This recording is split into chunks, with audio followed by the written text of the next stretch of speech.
देखिए दोस्तों, कबीरदास की ज्ञानवर्धक कहानी के माध्यम से आप समझेंगे कि किस पाप के कारण स्त्रियों को संतान का सुख नहीं मिलता है।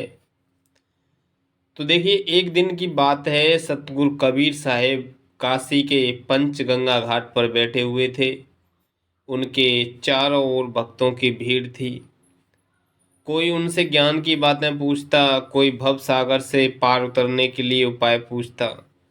तभी एक वृद्ध स्त्री रोती हुई बिलखती हुई आई और कबीर साहिब के चरणों में गिर पड़ी और बोली, हे गुरुजी, मैंने सब कुछ किया, व्रत किया, उपवास किया, मंदिरों में दान किया, तीर्थ यात्राएं की, फिर भी मेरे कोई संतान नहीं है। मेरे जीवन का यह सबसे बड़ा दुख है। कृपया करके बताइए कि मेरे साथ ऐसा क्यों हुआ है। कबीर साहब ने अपनी करुणा दृष्टि से उसकी ओर देखा और शांत स्वर में बोले, हे माता, यह वर्तमान जीवन का परिणाम नहीं, पूर्व जन्मों के कर्मों का फल है। मनुष्य जो करता है वही उसे लौट कर के मिलता है। फिर कबीर साहब ने ध्यान लगा करके उस स्त्री के पूर्व जन्मों की ओर देख कर कहा, पूर्व जन्म में यह स्त्री एक धनी साहूकार की पत्नी थी।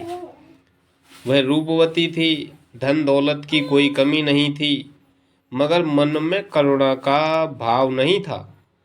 एक दिन एक गरीब स्त्री जो नवजात शिशु को गोद में लिए हुए भिक्षा मांगने उसके द्वार पर आई, तो उस स्त्री ने कहा, माँ, कई दिन से कुछ खाया नहीं है, ये बच्चा भूख से रो रहा है, कुछ दे दो, भगवान तुम्हें संतान का सुख देगा।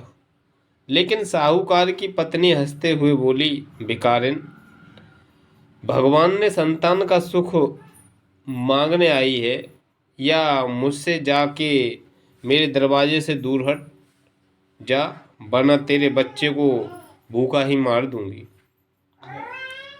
उसने उस स्त्री को अपमानित करके घर से भगा दिया। उसका हृदय द्रवित नहीं हुआ। वह शिशु भूख से तड़पता रहा और अंत में दम तोड़ दिया।